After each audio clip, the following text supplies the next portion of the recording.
Good morning, ladies and gentlemen. I hope you all are doing well. Welcome back to our channel, guys. Please make sure you'll subscribe and hit the bell icon so you'll get notified every time we upload a new video. And please follow us on all social media. Today, we're going to be talking about the biblical advice regarding building wealth. There's two key aspects into building wealth, which is savings and investing. I'm going to discuss both with you. When we talk about savings, guys, we're talking about placing money. It can be a bank account where you don't touch that money unless you really have to. Now, before you get to this point of saving, one needs to have a plan in place or a budget in place so you know exactly how much you can save and how much you can invest. I personally feel that you should save 20% of your earnings or your income, and you should invest 20% of your earnings or income. That way, you will always be able to get ahead in life. Because one thing is sure in life, and that is that we all will have some sort of unexpected expense that will come into our life. And when that happens, most of the time, people find themselves going and taking loans from the bank or finding themselves now in debt. When you have an amount of about 2 years of all your expenses put together, I would say you can decrease your savings from 20% of your income to around 10%. But that other 10%, I will say put it into investing. So now instead of investing 20% of your income, you can now invest 30% of your income. But don't ever take that 10% and put it into expenses. One advice that I would like for you guys to understand is please do not put yourself into unnecessary debt. The only type of debt I will say is good is for property or real estate, and that can also be tricky as well.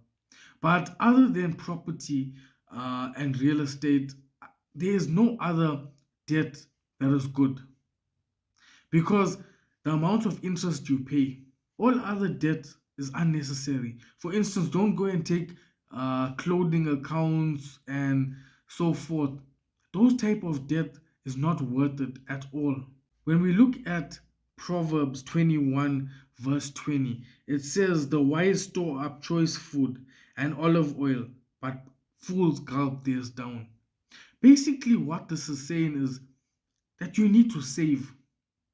And if you don't save, which means that you eat every single thing that you have, or you spend all the money that you have.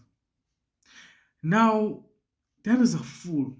A fool will spend all of their money, irrespective of how much money they have. Everybody on this planet, not one person will say that they don't want to make more money. But the best place to start is with what you have. And when you are able to plan with what you have, when you are able to make this budget, put 20% in a savings as a starting and put 20% in investing and living only off that 60%, which means all your other expenses is only 60% of your earnings, no matter what your earnings are, whether you are earning a small amount or whether you are earning a large amount. The cumulative total must always be maximum 60% of your earnings going to all your expenses.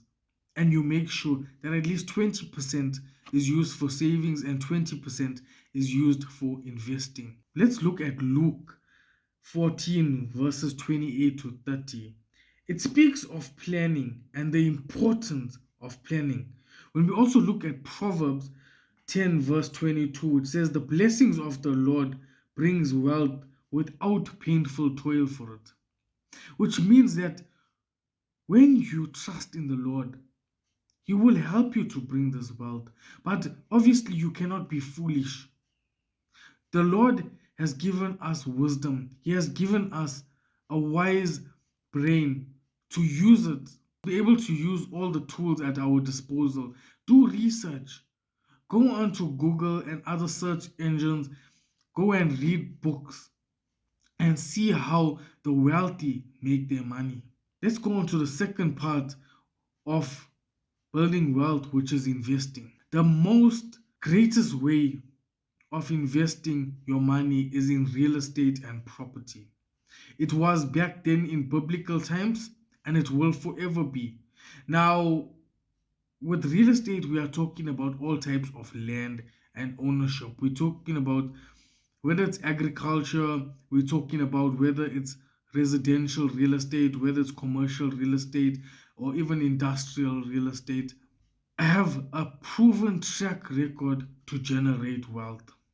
Now, there's a lot of new things that have come into place which can also bring you wealth, but for the long run, it has not been trusted because it is fairly new. For instance, like cryptocurrency, for instance, I have also made some money with cryptocurrency, but I've also lost some money with cryptocurrency.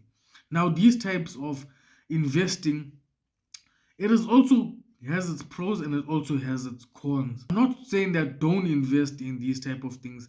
You can diversify your portfolio, but majority of your portfolio should be in real estate or in property.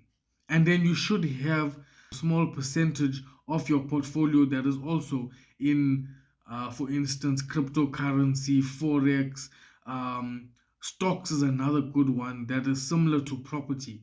Stock market has been around for ages and it has proven to be a worthwhile investment, provided that you do your homework, provided that you know what you are investing into, provided that you do the research on the companies that you are going to be buying shares and stocks in. You must understand the companies, not only runnings of the company, but look at the financial statements.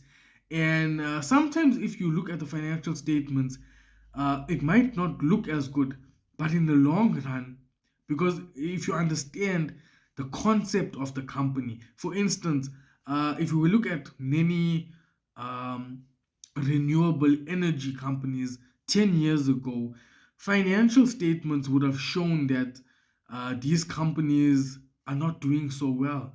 But if you look now, or if you look 10 years from now, renewable energy will be a booming sector. So if you invest your money in those type of companies that are trusted and reliable, that are really doing the research and that are really being a frontier in these type of inventions to solve the energy crisis, then your money will be wisely invested because you will get a return in the long run. And that is what we want. We want to build wealth. When we talk about wealth, it's not just gaining money for now.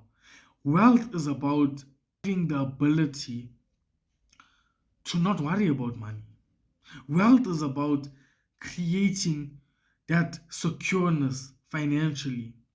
Wealth is about living comfortably and not worrying about where your next paycheck is coming from. And it is so sad to see so many people living paycheck to paycheck. And it's all because of one reason, that they live on 100% of their salary, which should never be the case. You should never use all of your money, as we see from Proverbs, which says, the wise store up choice food, but fools gulp theirs down. You cannot use all of your money at once. If you're living paycheck to paycheck, which means you are spending all your income, you are never going to get ahead in life. But if you can save this 20% and invest the other 20% and live off that 60%, paying for all your other expenses and whatever, you will definitely get ahead in life. And sometimes it might mean that you need to cut back when you draw up this budget to figure out how you're gonna pay all your expenses in the 60% of your income. Sometimes you will have to cut back on the luxuries of life initially, but that is so that later on you can enjoy those luxuries. You have to make the decision now whether you want to have a small bit of luxury now or much more luxury later and a much more financial freedom later in life. Make sure you do the research and make sure you do your homework regarding investing, because you don't want to invest your hard earned money, that 20% every single month, into something that is not going to be worthwhile, or into a scam or into a pyramid scheme. We see so many people who are losing their hard earned money to scammers and so forth because of this, because they don't do the research. That is why I like property, for instance. It has been around for centuries, and even though it's different forms, it is trusted and it's always bringing in money. Scams, there's been different ways to con people. That's the whole even Ponzi scheme. Um, People are always trying to make ill-gotten gains, and they will always try to get you out of your money. I suggest don't let that happen. Make sure you do your own research and trust reliable sources that you are also sowing into your spiritual life. I'm not only talking about money wise. Make sure you are reading the Bible and make sure that you have a relationship with our Father. Make sure that you are always in touch with Him. Sow the seeds, and trust me, your harvest will be plentiful. And if you do these things, I guarantee you, almost 100%, you will build your wealth. Amen.